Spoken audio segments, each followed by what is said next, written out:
Members. अब देखो market ने आज बहुत ही अच्छा पुल बैक दिया, सस्टेन भी किया। लेकिन क्या ये सस्टेन कंटिन्यू करेगा? हम लोग यहाँ पे बहुत सारी चीज़ें डिस्कस करने वाले हैं। अगर आपकी कोई क्वेरीज़ है तो मुझे कमेंट ज़रूर करना।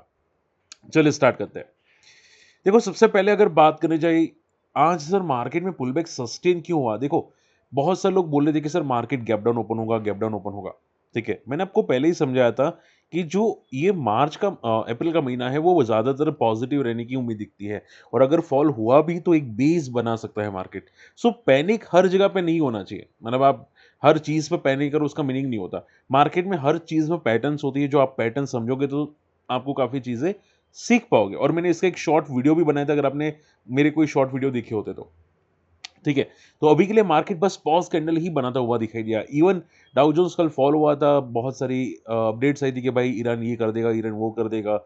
ईरान ने अटैक किया था, यूएस ने अटैक किया था, बट आप देखोगे मार्केट काफी तक पॉजिटिव था। ओके, सो ये चीज पॉजिटिव है। अब ध्यान से समझना जो मैं बोलने वाला हूँ ये इंपॉर्टेंट है। अब देखो आज भी ट्रम्प की कोई स्पीच है, लेट नाइट को आई थिंक 10 या 10 या 11 बजे के आसपास आएगी, वो एक बार देख लेना। वॉलेटिलिटी मार्केट में वापस थोड़ी बहुत क्रिएट हो सकती है। अब माना ये जा रहा है कि यहाँ पे शायद सीज़ फायर हो सकता है।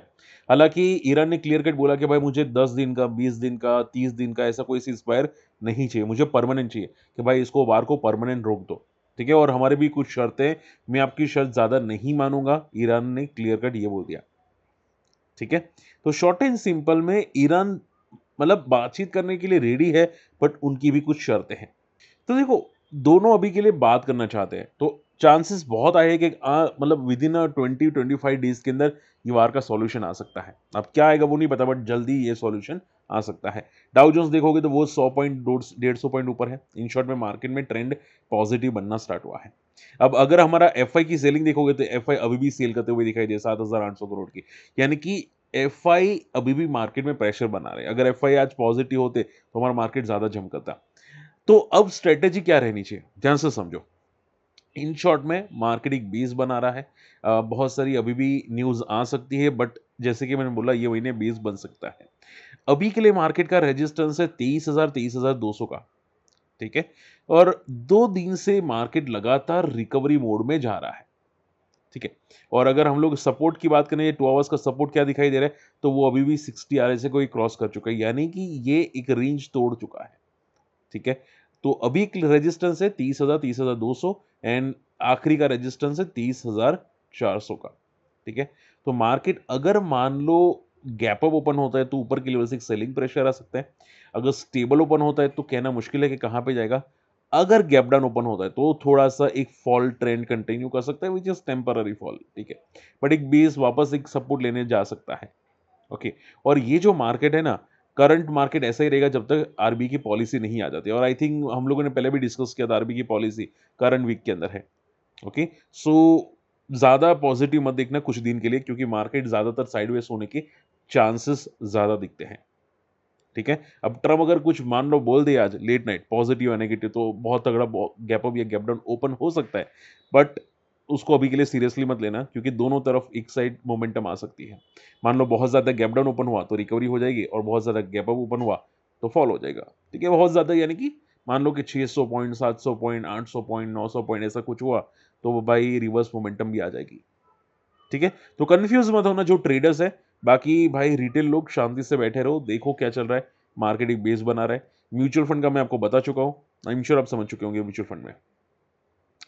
अब देखो स्टॉक स्पेसिफिक ध्यान से सुनो क्योंकि बहुत इंपॉर्टेंट है। बहुत सारी कंपनीज में रैली आना स्टार्ट हो चुकी है। आप देखोगे 3 दिन के अंदर वी मार्ट रिटेल 30% भाग चुका है। मैंने आपको पहले ही समझाया था कि बहुत सारी कंपनी ऐसी होगी जो बॉटम से रिकवर करना स्टार्ट होगी। और एज अ डिस्क्लेमर मैंने बताया था क्लियर कट कि मैंने खुद एक एवरेज किया था जिसका नाम था यहाँ पे एबीएस मरीन, और मैं निकल जाऊंगा जैसे कि मैंने आपको ऑलरेडी समझाया था कि जैसी मेरी एवरेज कॉस्ट आएगी मैं निकल जाऊंगा। आज ये बंदा 14-16% ऊपर जाता हुआ दिखाई दे, 14 से 15% कुछ ऊपर गया था। मेरी एवरेज कॉस्ट आ गई और मैं निकल गया। ठीक है? सोचो मेरे पास 2 या ढाई लाख का ऊपर का माल था। ठीक है? तो होता क्या है कि पता होना चाहिए कि भाई मोमेंटम आ सकती है बहुत सारी कंपनीज के अंदर। बहुत सारे एसएमईज रिकवर हुए फ्रॉम द बॉटम से। ठीक है? मेरे पास एवीपी इंफ्राकॉन भी था, वो भी काफ़ी अच्छा रिकवर हुआ बॉटम से। आई थिंक 25 से 30% का रिकवरी आएगी। तो बहुत सारी ऐसी कंपनीज़ है जो बॉटम से 20 से लेके 30% रिकवर हो चुकी है। ये आपको देखना है कि आपकी कंपनी कैसे मूव करती है। बात समझ में आ रही है? तो थोड़ा माइंड प्रिपेयर रखो, आई एम श्योर कुछ ना कुछ मिलेगा। बहुत सारे स्टॉक्स रिकवर हो रहे हैं। रही बात डीमार्ट की, तो डीमार्ट भी यहाँ पे डिस्कस कर लेते हैं। देखो, डीमार्ट में अगर बात करने जाए तो यहाँ पे अभी रेटिंग अपग्रेड करना स्टार्ट हो चुके हैं। देखो, जैसे कि मैंने बोला था कि अभी जो लॉकडाउन के बीच में बात सुनी थी, डेफिनिटली हाई चांसेस है कि डीमार्ट की सेल्स बड़ी होगी, और अगर सेल्स बड़ी होगी तो इनके रेवेन्यू बड़े होंगे, रेवेन्यू बढ़ेगा तो इनका प्रॉफिट भी बढ़ने के चांसेस हो सकते हैं। तो जो कोविड के टाइम पे इसमें मोमेंटम आया था, अब मैं ऐसा नहीं बोलूंगा कि इसमें आएगा भी, बट आसर तो वही दिखते हैं, क्योंकि ये कोविड जैसे सिचुएशन क्रिएट हुआ था। हालांकि अभी ज्यादा नहीं है, बट हुआ था थोड़ा बहुत। ठीक है। सो अभी के लिए आप ये समझ के चलो कि यहाँ पे बेस है डीमार्ट का 3300 का अप्रोक्सीमेटली, और ऊपर एक रेजिस्टेंस है 5000 का। अगर मान लो ये रिकवर करता भी है तो ज्यादा एक्सपेक्टेशंस मैं नहीं रखूंगा अभी। ज्यादा से ज्यादा 5000 से लेकर 5500 का एक रेजिस्टेंस है इसके अंदर, जो मुझे लगता है वापस एक शेड टेस्ट करके वापस मे भी फॉल कर ले। ठीक है। तो अगर मान लो बॉटम भी होगा तो बस एक बेसिक पुल बैक हो सकते हैं। वीमार्ट रिटेल ये 30% भाग चुका है 3 दिन के अंदर। अब एक बात देखो और याद रखेगा, मान लो कोई स्टॉक 30% भाग चुका है 3 दिन में, तो उसमें बहुत ही मुश्किल हो जाता है कि वो स्टॉक और भागेगा। आप समझ रहे हैं? होगा क्या कि भाई 30% 3 दिन में भाग गया, आपको लगेगा और भागेगा। भाई वो डबल थोड़ी होगा। ठीक है ना? बहुत रेयर कंपनी होंगी जो ऐसा होगी। तो हमेशा याद रखो कि वर्टिकल कोई स्टॉक में मोमेंटम आती है ना, तो उसको ज्यादा फोकस मत करो, क्योंकि वो प्रॉफिट बुकिंग करेगी। वर्टिकल मोमेंटम आने का मीनिंग क्या होता है कि बहुत सारे जो म्यूचुअल फंड के अलावा भी बहुत सारे प्लेयर होंगे ना, ठीक है, वो लोग ने एवरेज किया होगा और बल्क में एग्जिट भी करेंगे। तो जैसे ही बल्क में एग्जिट करेंगे, वापस 6-7% फ्रॉम द टॉप से फॉल आना स्टार्ट होगा। ठीक है। तो ये सभी कंपनीज क्यों भाग रही है, वीमार्ट रिटेल जैसी कंपनीज? क्योंकि भाई लोग सभी लोग जानते हैं कि भाई इसकी वजह से जो इम्पैक्ट हुआ है, ठीक है, सभी लोगों ने अपनी प्राइस बढ़ाई होगी। वीमार्ट रिटेल डीमार्ट वालों ने भी अपनी प्राइस बढ़ाई होगी, और उनका बेनिफिट डेफिनेटली हुआ होगा इस चीज़ों में। ठीक है। और इन्होंने नए स्टोर्स भी ऐड किए, देखो आप देख सकते हैं 29 नए स्टोर्स यहाँ पे ऐड करते हुए दिखाई दिए हैं। सो शॉर्ट एंड सिंपल में कंपनी का बैलेंस शीट में थोड़ा में इंप्रूवमेंट आ रहा है, स्टोर्स नए ऐड हुए हैं, और ये जो वार की न्यूज़ आ रही है उसके वजह से थोड़ा बहुत डायरेक्टली इनडायरेक्टली बेनिफिट हुआ होगा, इसकी वजह से भागा है, और वो टेम्पररी भागा है। ठीक है, तो ज़्यादा सीरियसली मत लेना। पीसी ज्वेलर्स, इसके बिजनेस अपडेट्स आए हैं, और देखो आज ज्वेलरी स्टॉक बहुत अच्छे मोमेंटम किए थे।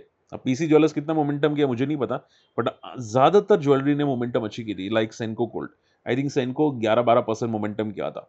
ठीक है। और इनकी बिजनेस अपडेट बहुत अच्छी है, 32% का ईयर टू ईयर ग्रोथ, 49% का यहाँ पे रेवेन्यू में ईयर टू ईयर ग्रोथ है। ठीक है। तो डेफिनेटली बिजनेस अपडेट अच्छी है, और शॉर्ट एंड सिंपल में ये भी एक बेस बना रहा है मार्केट के अंदर। एंड मैंने हमेशा देखा है कि जब भी वार की न्यूज़ खत्म होती है या फिर एक फॉलिंग फेज खत्म होता है स्मॉल एंड मिड कैप्स का, तो स्ट्रॉन्ग पुल बैक आते हैं। आप देखो यहाँ पे सी, आप देख सकते हैं 2020 में भी पुल बैक आया था, 2022 में भी पुल बैक आया था, 24 में भी पुल बैक आया था, जब मार्केट में अच्छी मोमेंटम आई थी। ओके। सो मोस्ट प्रोबेबली मैंने देखा कि पीसी ज्वेलर्स मोमेंटम करता है, पुल बैक करता है, अच्छा खासा पुल बैक करता है। ये हम लोगों ने 2-3 बार यहाँ पे ऑलरेडी ट्रेस कर चुके हैं। देखते हैं अभी कितना पुल बैक करेगा, बट जनरली ज्वेलरी स्टॉक्स में पुल बैक आना स्टार्ट हुए, which is positive, definitely positive. ठीक है। तो बहुत सारी कंपनीज ऐसी होंगी जो बॉटम आउट हो सकती है। ठीक है। बट देखो, एक एक बात समझेगा, कंफ्यूज मत होएगा। बॉटम आउट होना, जो कंपनीज बॉटम आउट होती है कि भाई ये बेस बना रहा है, बॉटम आउट यानी कि बेस बन चुका है, अब यहां से ज्यादा गिरने के चांसेस नहीं होते। ठीक है। बट इसका मीनिंग ये नहीं है कि वो स्टॉक ऊपर जाएगा तो बाद में थोड़ा फॉल नहीं आएगा। जैसा कि मान लो वीमार्ट रिटेल 3 दिन में 30% भागा, तो क्या रिट्रेसमेंट के लिए नीचे नहीं आ सकता? क्या 10-12% रिट्रेस नहीं कर सकता? कर सकता है ना। ठीक है। तो आप ये चीज समझोगे कि भाई वो तो ऊपर ऊपर ही जाएगा, तो ये पॉसिबल नहीं है। शेयर मार्केट है भाई। ठीक है ना। तो वॉलेटिलिटी तो रहने वाली है, तो आपको पता होना चाहिए पक्का कि भाई पुल बैक आएगा तो फॉल भी आएगा। बात समझ में आ रही है? तो टॉप पे एंट्री करना बेवकूफी बन जाती है फिर। ओके, लास्ट नोट डलिस फिनो पेमेंट की बात करने जाए तो फिनो पेमेंट का भी बिजनेस अपडेट बहुत नेगेटिव है। 30% का बिजनेस अपडेट नेगेटिव बताया है, एंड इसकी हालत तो कल खस्ता होने वाली है। हालांकि फिनो पेमेंट में एक चीज ध्यान में रखिएगा, इसने ऊपर के लेवल से जो क्रैश हुआ था, अभी तक लेवल वो आया नहीं है। लिस्टिंग के बाद का जो लेवल है वो अभी तक नहीं आया है। 200 का बहुत अच्छा सपोर्ट है, अगर ये टूटता है किसी भी तरह तो गया ये, तो ये बंदा टोटली गया। ओके, सो बहुत केयरफुल है ना, इनका बिजनेस अपडेट इतना नेगेटिव है कि भाई पैनिक और क्रिएट करवाएगा। ओके, यहाँ पे आप डेफिनेटली इनका बिजनेस अब देख सकते हैं, यहाँ पे कुछ खास नहीं है इनका बिजनेस के अंदर, यहाँ पे बिग द बेसिक सेल्स है। Okay, last not the least, Moody ने रेटिंग, इंडिया की रेटिंग को डाउनग्रेड भी नहीं किया, अपग्रेड भी नहीं किया, स्टेबल रखी है। हालांकि मूडी ने क्लियर कट बोला है कि इंडिया का डेट हाई है और जो वार की न्यूज़ है, सिचुएशन है, उसकी वजह से इनका आउटलुक अभी पॉजिटिव इंडिया का नहीं रखा। तो आप पूछे सर कि रेटिंग को डाउनग्रेड किया, आंसर इज नो।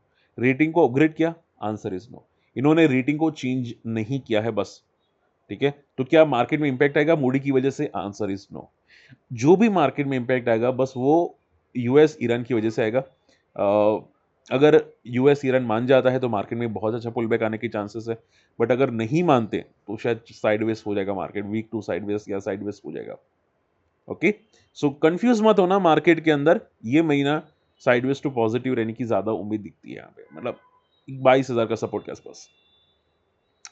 चलिए फटाफट आप लोगों की क्वेरीज लेना स्टार्ट करते हैं। सबसे पहली क्वेरी है दिनेश भाई की। सर ये जो अद्वैत है, ओके, इसके बारे में बताइए, कल लाइव में काम के टाइम की वजह से आप लाइव नहीं आ पाए थे। ओके चलिए, तो मैं देखो कल तो लाइव आया था, परसों नहीं आ पाया था लाइव। और कंपनी का नाम आई थिंक रिसेंटली लिस्टेड है। देखो एक बात याद रखेगा, रिसेंटली लिस्टेड में थोड़ी प्रॉब्लम होती है, आप समझो। जितने भी रिसेंटली लिस्टेड होते हैं वो शॉर्ट टर्म में मैंने देखा है कि वो वर्टिकल जाते हैं फिर फॉल कर जाते हैं। हालांकि इनकी बैलेंस शीट में इंप्रूवमेंट बहुत स्ट्रांग है, ठीक है। तो फंडामेंटल्स तो थोड़े से अच्छे हैं इसके, एंड ग्रोथ डेफिनेटली दिख रही है इनकी बैलेंस शीट के अंदर। इसमें देखो एक चीज कर सकते हैं, इनका इनका जो बैलेंस शीट में एक second, just a second, I think balance sheet ठीक है, कोई पैनिक सिचुएशन बैलेंस शीट में नहीं दिखती है। अब एक चीज कर सकते हैं, मुझे अभी नहीं पता कि ये लाइफ हाई पे टेस्ट हुआ होगा कि नहीं, बट अभी ये रिसेंटली लिस्टेड है, तो एक बार इसका डेली चार्ट का पैटर्न देखना। डेली चार्ट के अंदर अगर ये स्टॉक 20 मूविंग एवरेज को यहां पे देखना, मैं आपको बता देता हूं, यहां पे इंडिकेटर्स में जाना, मैं इसको बंद कर देता हूं, जस्ट अ सेकेंड।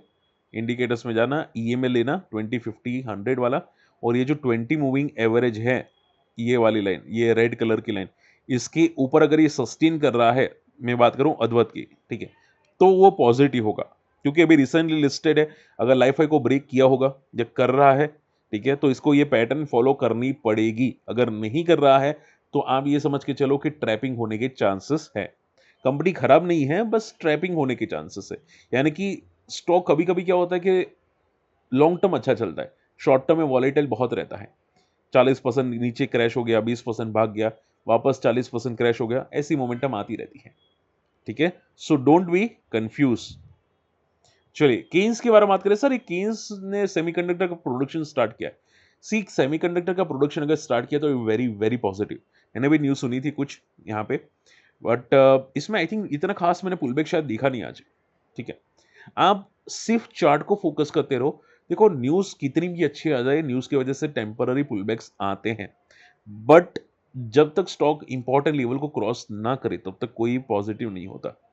तो आपको दो चीज ध्यान में रखनी है, या तो लेवल रडार पे रखो, या तो इनके रिजल्ट का इवेंट देखो कि रिजल्ट कैसे आ रहा है, और कंपनी ने कोई कमेंट्री की है कि नहीं रिजल्ट पे, जो आई थिंक अभी बात देर है अभी रिजल्ट आने में। तो लेवल्स अभी भी नीचे हैं, स्टॉक ने 4,000 का लेवल्स आई थिंक तोड़ा नहीं होगा। 4,000 के एक इंपॉर्टेंट रेजिस्टेंस है और 5,000 का रेजिस्टेंस है, ये दो बहुत बड़े रेजिस्टेंस है। जब तक इसको क्रॉस नहीं करता तब तक केन्स नेगेटिव है, ठीक है। कंपनी अच्छी है, स्ट्रांग है, और semiconductor business is good, but levels को ध्यान में रखो, ठीक है। सो कंफ्यूज नहीं होना बिल्कुल भी। इसके अलावा डिफेंस की मुझे किसी ने क्वेरी पूछी थी कि सर डिफेंस में क्या हो सकता है। देखो एग्जैक्टली तो नहीं बता सकता कि डिफेंस का अभी हलचल क्या हो सकता है, ठीक है, बट चांसेस तो हाई ही दिखाई दे रहे हैं कि भाई डिफेंस जो होगा वो बजट की वजह से या बहुत सारी चीज़ों की वजह से, यूरोप डील की वजह से पॉजिटिव हो सकता है डिफेंस, ठीक है। आपको अभी इंस्टेंटली नहीं दिखाई देगा, तो हमेशा याद रखो कि अगर व्यू छोटा हो ना तो सपोर्ट लेके चलो। और सपोर्ट क्या होना चाहिए कोई भी डिफेंस का, अभी रिसेंटली मार्केट में पुल बैक आया, ठीक है, पिछले 4 दिन से जो मार्केट में पुल बैक आ रहा है, 3 या 4 दिन से, उसका जो लो है वो टूटना नहीं चाहिए। मैं स्टॉक स्पेसिफिक की बात करूं, मान लो कि एचएल ने 4 दिन पहले कोई भी रैंडम लेवल पे लो बनाया, ठीक है, फिर एचएल ने पुल बैक दिया। अगर वो रैंडम लेवल का लो डेली चार्ट पे टूट जाता है, तो आप ये समझ के चलो कि उसमें प्रॉब्लम और आएगी, वो और पिटेगा। ठीक है, तो शॉर्ट एंड सिंपल में डिफेंस पॉजिटिव रहने की उम्मीद है, बट जैसे कि मैंने आपको समझाया कि कुछ डिफेंस शायद नहीं चलेंगे, कुछ चलेंगे, कुछ नहीं चलेंगे। जो नहीं चलेंगे वो आपको बता देंगे चार्ट पैटर्न के हिसाब से। तो डेली चार्ट देखना, रिसेंटली जो पुल बैक आया था उसका लो टूट जाता है तो वो और गिरेगा। बातें क्लियर? चलिए, and last not the least crude oil discuss कर लेते हैं। देखो, क्रूड ऑयल में ब्रेकआउट बहुत अच्छा था, बट एक रेजिस्टेंस था 110 के आसपास। आज ऊपर गया भी था, 111 तक गया था, बट सस्टेन नहीं कर पा रहा है। पॉज कैंडल बना रहा है। ये भी वेट एंड वॉच कर रहा है भाई, ईरान यूएस की कोई डील हो जाए इसकी वजह से। ठीक है, ये भी वेट एंड वॉच मोड में है। और सिल्वर एंड गोल्ड भी वेट एंड वॉच मोड में है, क्योंकि आरबी की पॉलिसी है, प्लस यूएस मार्केट की बहुत बड़ी जीडीपी डेटा अपडेट है करंट वीक के अंदर। तो चांसेस तो यही दिखाई दे रहे कि सिल्वर एंड गोल्ड भी साइडवेज रहने की उम्मीद दिखती है यहाँ पे। ठीक है, तो अभी के लिए देखो, ये रेंज ब्रेक होने के बाद ही कुछ होगा गोल्ड क्रूड ऑयल के अंदर, विच इज 120 के ऊपर हम लोग देखेंगे या 100 के नीचे देखेंगे। ठीक है, so just careful. Okay, hope आज का वीडियो पसंद है, वीडियो शेयर करना, चैनल सब्सक्राइब कर लेना, और कोई डाउट हो मुझे कमेंट जरूर करना। और फ्री टेलीग्राम चैनल में नहीं है, जाके ज्वाइन कर लेना, सर्च करना माई स्टॉक मार्केट फंडा। और आप अगर आ जाते तो मैं आपको, मेरे पास कुछ स्क्रीनर्स है वो आपको शेयर जरूर कर दूंगा जो आपके काम आ सकते हैं। मिलते अगले वीडियो में, बाय।